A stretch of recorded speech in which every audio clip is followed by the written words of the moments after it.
మన VVIT university absolute discipline, absolute education. నిన్న Hyderabad parade grounds లో ప్రధాని మోడీ గారి భారీ బహిరంగ సభ జరిగిన సంగతి తెలిసిందే. అయితే అందులో ఆయన సంవత్సరం పాటు బంగారం కొనొద్దు అంటూ ప్రసంగంలో చెప్పారు. దీంతో బంగారం ప్రియులకు షాక్ తగిలింది. ఎందుకు సంవత్సరం వరకు ఆయన బంగారం కొనొద్దన్నారు? అంటే సంవత్సరం తర్వాత గోల్డ్ రేటు తగ్గిపోతుందా, లేకపోతే డిమాండ్ తగ్గిపోతుందా? అసలు ఎందుకు ఆయన ఆ మాట అన్నారు? ఇదే విషయం మీద మనతో డిస్కస్ చేసేందుకు మార్కెట్ ఎనలిస్ట్ అయినటువంటి ప్రశాంత్ గారు లైవ్ కాల్లో అందుబాటులో ఉన్నారు. ఒకసారి ఆయనతో మాట్లాడేద్దాం. నమస్తే అండి ప్రశాంత్ గారు. డైరెక్ట్ గా ప్రధానమంత్రి అలా అనడం కొంచెం ఆశ్చర్యానికి గురి చేసింది అందరినీ. అందులోనూ బంగారం ప్రియులకు, ముఖ్యంగా మహిళలకు కొంచెం బాధగా అనిపించింది. ఎందుకు సంవత్సరం వరకు బంగారం కొనొద్దు అని చెప్పేసి ఆయన చెప్పారు. అంటే చాలా వస్తువుల విషయంలో చెప్పారు, కొంచెం ఖర్చులు తగ్గించుకోండి అన్నట్టుగా కూడా ఆయన చెప్పారు.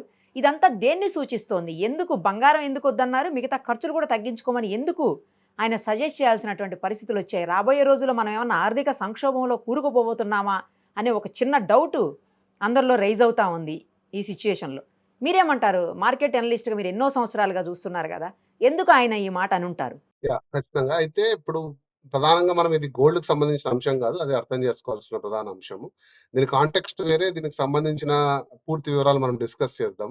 ఇప్పుడు ఆర్థిక సంక్షోభం అని మీరన్నారు. ప్రపంచమే ఆర్థిక సంక్షోభం వైపు వెళ్తుంది. ఎందుకంటే ఒక ఇరాన్ యుద్ధం ఎప్పుడైతే మొదలైందో అంతర్జాతీయంగా ఆయిల్ ప్రైసెస్ ఎలా పెరుగుతూ పోతున్నాయో మనం చూసాము. దాని నుంచి డిమాండ్, సప్లై కంప్లీట్‌గా వ్యత్యాసం రావడం, పలు దేశాలు దాని ఇంపాక్ట్ కావడం. ప్రధానంగా 88% ఆయిల్ ఇంపోర్ట్ చేసుకునే భారతదేశం ఇందులో డెఫినిట్‌గా ఇంపాక్ట్ అవుతుంది. సో, అందులో తిరిగేం లేదు. అయితే ఇప్పుడు మనం తెలుసుకోవాల్సింది ఏంటంటే, ఇక్కడ మనకు గోల్డ్ అనేది కాదండి. ఏదైనా సరే మన భారతదేశం ఇంపోర్ట్ చేసుకుంటుంది అంటే, ఏ దేశం నుంచైనా, అది మన రక్షణ వ్యవస్థకు సంబంధించిన ఫైటర్ జెట్లు గానీ, బంగారైతేనేమి, మిగతా ఏవైనా కూడా ఇంపోర్ట్ జరుగుతుంది అంటే, మనం వారికి పే చేసేది డాలర్స్‌లో. సో, మనకు డాలర్స్ పైన భారం పడుతుంది. అంటే భారతదేశం ఏదైతే ఎక్స్‌పోర్ట్ చేస్తుందో, మనం ఎక్స్‌పోర్ట్ చేసేటివి ఏవైనా ఐటీ సర్వీసెస్ ఎక్స్‌పోర్ట్ చేస్తాం. ఫార్మా రంగంలో ప్రముఖంగా వ్యాక్సిన్‌లు, మందులు వంటివి ఎక్స్‌పోర్ట్ చేస్తాం. పలు రకాల క్లోతింగ్ ఎక్స్‌పోర్ట్ చేస్తాము. జ్యువెలరీ అంటే బంగారు, ముడి బంగారు తీసుకొని వాటిని ఆర్నమెంట్స్‌గా ఎక్స్‌పోర్ట్ చేస్తాం.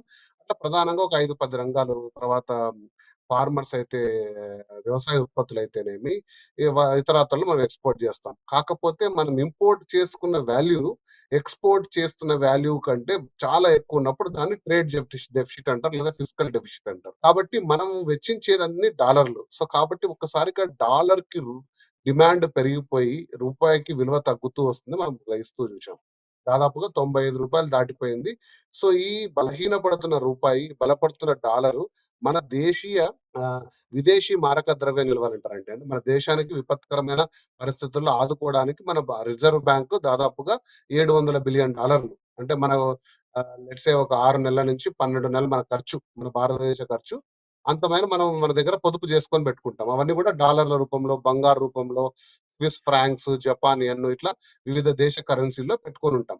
సో, ఎప్పుడైతే మనకు ఇంపోర్ట్స్ తగ్గి ఎక్స్‌పోర్ట్స్ పెరుగుతున్నాయో ఖచ్చితంగా డాలర్లు అనేటివి మనకు తగ్గుతూ పోతాయి. ఈ రకంగా మన మారక ద్రవ్య నిల్వలు తగ్గిపోతే, మనం రీసెంట్‌గా చూసాం శ్రీలంక మారక ద్రవ్య నిల్వలు 0 అయితే పెట్రోల్ లైన్‌లు 3 కిలోమీటర్లు, 4 కిలోమీటర్లు.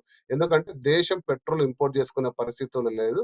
అందుకు సంబంధించిన డాలర్లు దగ్గర లేవు. మరి ఎక్కడికి పోయాయి అంటే, విపరీతంగా మనం ఎక్స్‌పోర్ట్స్ అనేటివి తగ్గిచ్చేసి ఇంపోర్ట్స్ మీద ఆధారపడింది. కాబట్టి సో, ఇప్పుడు అసలైన టాపిక్‌లోకొస్తే, మనం ప్రధానంగా ఇంపోర్ట్ చేసుకున్న దాంట్లో గోల్డ్ చాలా ఇంపార్టెంట్ అండి. అంటే మన ప్రధానమంత్రి గారు చాలా విషయాలు చెప్పారు. ఫారిన్ ట్రావెల్ తగ్గించుకోండి.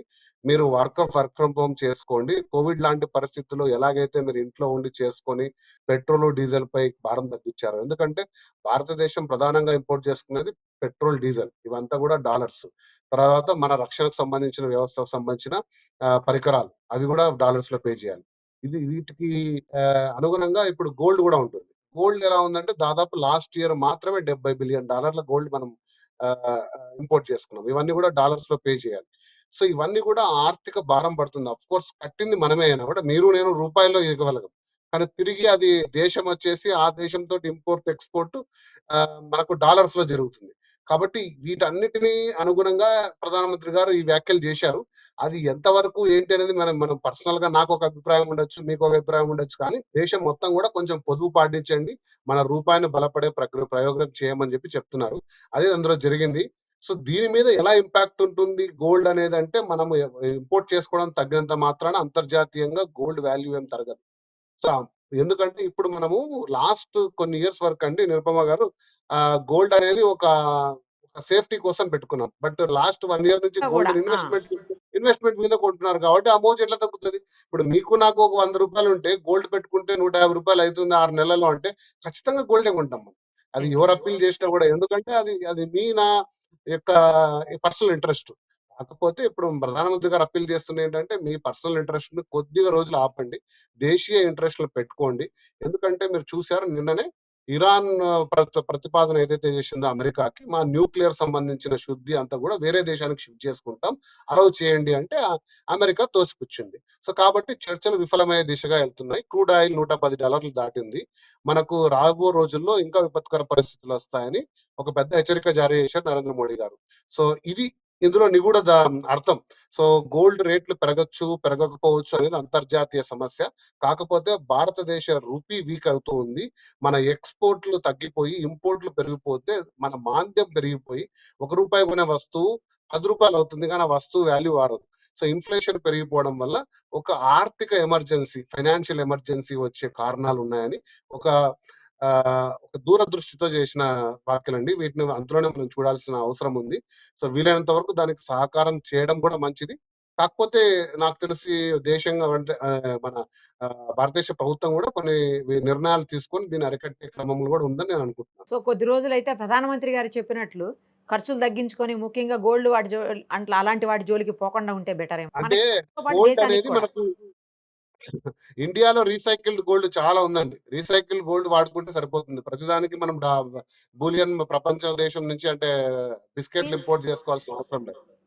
లేదు కాబట్టి దేశీయంగా జరుగుతున్న recycle gold means recycle gold అంటే మీ దగ్గర ఉండే చైన్ మళ్ళీ దాన్ని తీసుకొని గాజులు చేసుకోవడమే. రీసైకిల్ అంటే మన దేశాల్లో పాత గోల్డ్ ఉంటది కదండీ! ఇళ్లలో ఓకే ఉంటది. ఓకే. సో కొత్త గోల్డ్ కంటే అది దానికి మార్కెట్ కూడా ఉంది యాక్చువల్లీ. పాత గోల్డ్‌ని తీసుకెళ్ళి కొత్తది చేయడము, లేకపోతే పక్కన వేరే వాళ్ళ అవసరాలకు గోల్డ్ అమ్ముతుంటారు కదా! వాటి నుంచి వాడుకోవడము. అలా కాకుండా ప్రతీదీ మనం కొత్తది ఇంపోర్ట్ చేసుకోకుండా కొద్దిగా మనం రీసైకిల్డ్ గోల్డ్ మీద ఫోకస్ చేసుకున్నా కూడా బాగుంటుంది. అలాగే అంటే కొద్ది రోజులు మనము మిగతా అంశాలు కూడా చెప్పారు నరేంద్ర మోడీ గారు. అంటే మీరు ఫారిన్ ట్రావెల్స్ చేసినా డాలర్ మీద ఖచ్చితంగా ప్రభావం పడుతుంది. ఫారిన్ ట్రావెల్స్ కొంచెం ఆపుకోండి, మీ హాలిడేస్ కొంచెం ఆపుకోండి.